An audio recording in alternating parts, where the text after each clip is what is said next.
Mortal Kombat, mais um remake e mais um filme sobre videojogos. E aqui vamos nós a mais um possível desastre na área do cinema.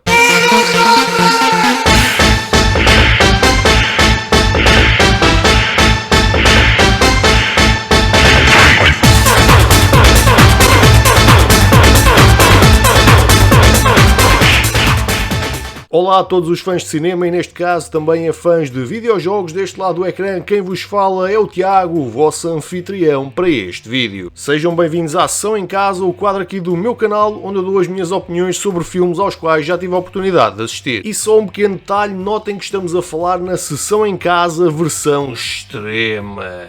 Esperem por isso aqui um filme com algumas cenas um tanto ou quanto sanguinolentas. Bem malta, vocês vieram aqui para saber qual é que é a minha opinião sobre o mais recente remake do filme Mortal Kombat e isto é o que eu tenho para vos dizer. Que decepção! Aliás, decepção talvez não seja a palavra mais acertada para descrever este filme. Eu acho que para melhor descrever Mortal Kombat, pobrezinho talvez seja o termo mais acertado. E já agora deixem-me que vos diga que as comparações entre esta versão e o filme de 1995 são obviamente inevitáveis. Até porque o filme de 1995 é descrito por muita gente como sendo o melhor filme deste género feito até hoje. E quando eu digo filme baseado neste género, estou obviamente a falar de filmes baseados em videojogos. Mas tenham lá calma que o filme também não é assim tão péssimo como eu estou a fazer parecer, ok? Comparado a muitos outros filmes baseados em videojogos que estão disponíveis no mercado, Mortal Kombat, o remake, pode não ser o melhor filme jamais feito, mas também está longe de ser o pior. Então vamos lá abrir as hostilidades pelos pontos mais negativos. E meus amigos, aquele que para mim mais me chamou a atenção foram os cenários. E pessoal, as melhores palavras que servem para descrever os cenários deste filme são desinspirador e pobrezinhos. É que parece tudo muito vazio, parece que falta ali uma certa inspiração, faltam ali detalhes nos cenários,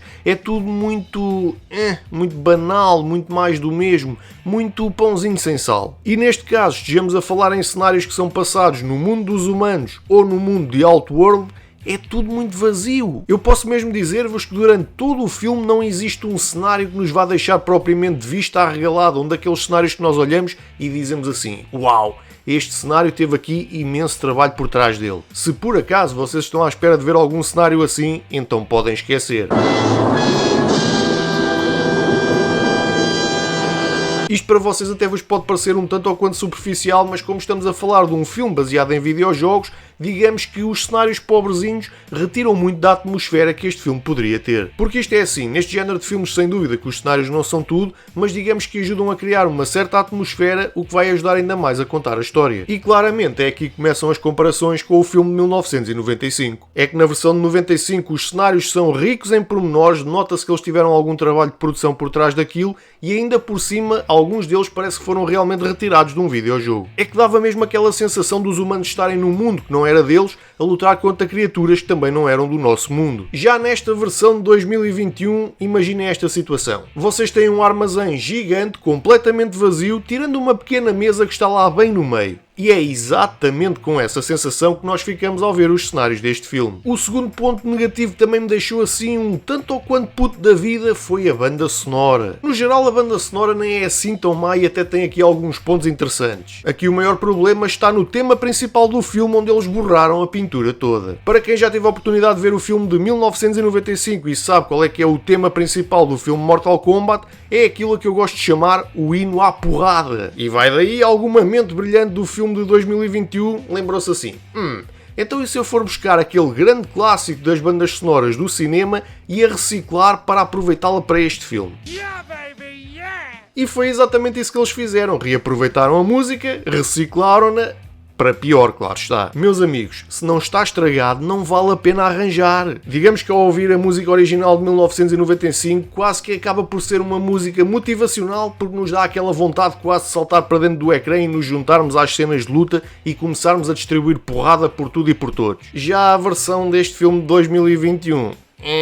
Agora vamos ao terceiro ponto negativo, pois é, e neste caso estamos a falar do personagem principal de Mortal Kombat 2021. A primeira pergunta que toda a gente está a fazer é quem raio é este personagem. Ainda por cima, neste caso específico, ele é aquilo que nós podemos chamar de pãozinho sem sal. Ao que parece, este personagem foi criado única e exclusivamente de propósito para o filme, por causa daquelas pessoas que não têm grande relacionamento com os videojogos e para se integrarem um bocadinho mais no filme, só que na minha opinião eu acho que não valia a pena. Afinal de contas, estamos a falar de um videojogo que tem dezenas de personagens diferentes, eles podiam agarrar nem que fosse num daqueles menos conhecidos, mas não.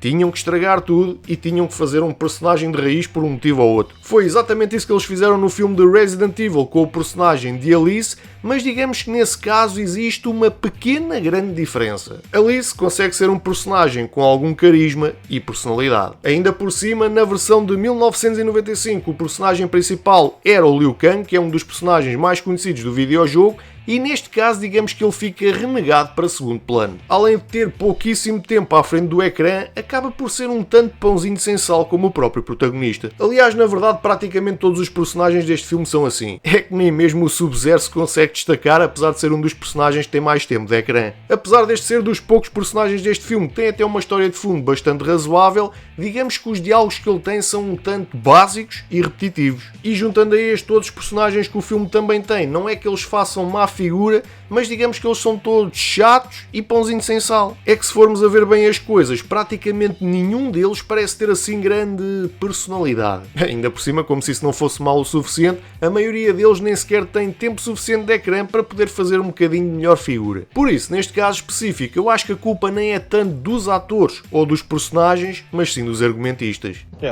É a tal conversa, não se conseguem fazer omeletes sem ovos, e se não existe um bom argumento, então os personagens também não podem ser grande coisa. É que nem vale a pena eu estar aqui a falar de todos os personagens um a um, porque eles ainda são uns quantos e ficávamos aqui imenso tempo só a falar disso, mas posso-vos dizer que eles foram extremamente mal aproveitados e estão ali apenas para fazer número. Então vamos ao próximo ponto menos positivo, que são as sequências de luta, aquilo que a maior parte da malta mais procura neste filme. E desde já deixem que vos diga, se vocês estão aqui à espera daquela cena de luta que vos vai deixar de boca aberta, esqueçam. Mas aqui o problema nem são as lutas em si, que até são relativamente razoáveis. O problema aqui é a montagem das mesmas. É que neste caso específico não estamos a falar de uma montagem ao estilo, digamos, de Resident Evil capítulo final, mas digamos que tem demasiados cortes, mais do que era suposto. Ainda por cima nem sequer dá para entender o porquê do uso de tantos cortes, porque se formos a ver bem as coisas, as sequências de luta até são bem lentinhas, ou seja, não têm tanta rapidez que justifique tantos cortes, e por isso a coisa fica assim um bocadinho estranha. Porque é corte aqui, é corte ali, é corte acolá, tudo é motivo para haver um cortezinho, e muitas das cenas vocês olham para aquilo e ficam a pensar: porque é que isto tem tantos cortes? Como se tudo isto ainda não fosse mau o suficiente, ainda dá para nós vermos que a maior parte das cenas são completamente coreografadas, ou seja, não existe aquela fluidez que nos deixa olhar para aquilo e a pensar assim: isto não parece nada coreografado, parece mesmo que os gajos andam à porrada uns com os outros. Chega mesmo a ser desesperante, porque parece que os lutadores que estão no suposto torneio, que na verdade nunca chega a acontecer, parece que estão demasiado presos. É como se eles estivessem a querer dar um murro no adversário e tivesse alguém com uma corrente a puxar-lhes o braço para eles não terem força suficiente para o atingirem. É por isso que ao juntar todos estes elementos, a meu ver, acaba por ser demasiado frustrante ver estas sequências de luta, porque elas poderiam ser muito, mas muito melhores. Então vamos lá aqui agarrar no gancho das lutas não serem assim tão más e vamos então passar aqui a falar de alguns pontos positivos, sim, porque o filme também os tem. Na minha modesta opinião, a sequência de luta final entre o Scorpion e o Sub-Zero é sem dúvida nenhuma uma das, se não a mais completa. Bem, verdade seja dita, isto também não é propriamente dizer grande coisa se tivermos em conta que todas as outras sequências de luta são no máximo razoáveis. Mas pelo menos na sequência final temos dois dos personagens mais icónicos desta saga dos videojogos e podemos dizer que eles andam à porrada um com o outro como se não houvesse amanhã. Basicamente esta é uma daquelas cenas que tem praticamente tudo aquilo que a malta procura neste filme. Frases de efeito como o tão famoso Get Over Here do Scorpion, por exemplo. Alguns golpes característicos destes personagens nos videojogos também são aqui utilizados, o que é sempre um ponto positivo. E mesmo a coreografia acaba por ser um pouco melhor do que todas as outras que apareceram ao longo do filme, porque parece um pouco mais fluida e realmente aqui quando eles andam a dar umas peras uns nos outros, parece aqui sim que eles realmente acertam uns nos outros, ao contrário das outras sequências em que parece que eles andam ali a fazer um bailado. Na minha modesta opinião, tudo funciona muito melhor nesta sequência se comparado com as outras, porque aqui as coisas parecem mais fluidas, parece tudo muito mais brutal e visceral e não parece tão coreografado, apesar de o ser, obviamente, mas parece muito melhor do que todas as outras sequências juntas.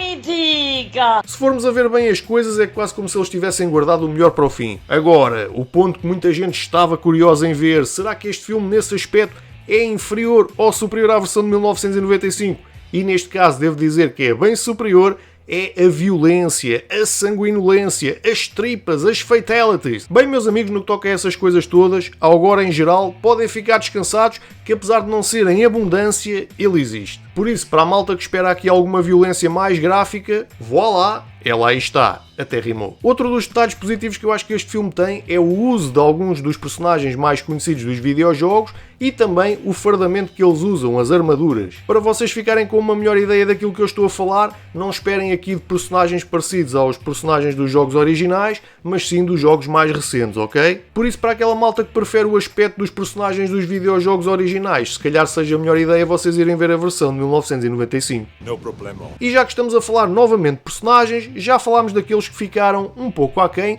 por que não agora falar de um ou outro que até resultou bem, sendo um deles o personagem do Kano. Neste caso, Kano é daqueles personagens que apanha porrada de tudo e todos, seja em que ocasião for, por tudo e por nada. Podemos dizer que ele é o alívio cómico do filme, não leva nada a sério e está sempre com aquelas boquinhas foleiras armado em engraçadinho. Mas uma coisa eu vos posso garantir. No meio de tantos personagens, um tanto ou quanto chatinhos, um tanto ou quanto pãozinho sem sal, este ainda é dos poucos que consegue ter algum carisma. Apesar de tudo, o filme até é competentezinho e só não ficou melhor porque, ao que parece, à última da hora a Warner lembrou-se de tirar algum do orçamento dos 55 milhões de dólares que o filme tinha e obviamente isso foi-se traduzir no resultado final. Tendo tudo isto em conta e alguns outros detalhes sobre os quais eu aqui não mencionei, eu acho que de 0 a 5 este filme merece a nota final de 3.2 baldes de pipocas. Agora pessoal, depois de eu ter dito aqui um pouco da minha opinião, cabe a vocês decidirem se vale a pena ou não assistirem ao filme. E basicamente é isto. Para aquela malta que gosta de ver canais com conteúdos variados, gostava de vos convidar a deixarem a vossa subscrição caso ainda não o tenham feito e vão ter acesso a mais de 750 vídeos do mais variado que vocês possam imaginar, vídeos onde eu falo sobre cinema, videojogos, vlogs de opinião, música, humor e muito mais. É só vocês escolherem aquilo que vos dá jeito ou aquilo que vocês por isso simplesmente mais gostam de ver. Por isso, espero que o vídeo tenha sido do vosso interesse, muito obrigado a todos por terem assistido, um grande abraço e corta!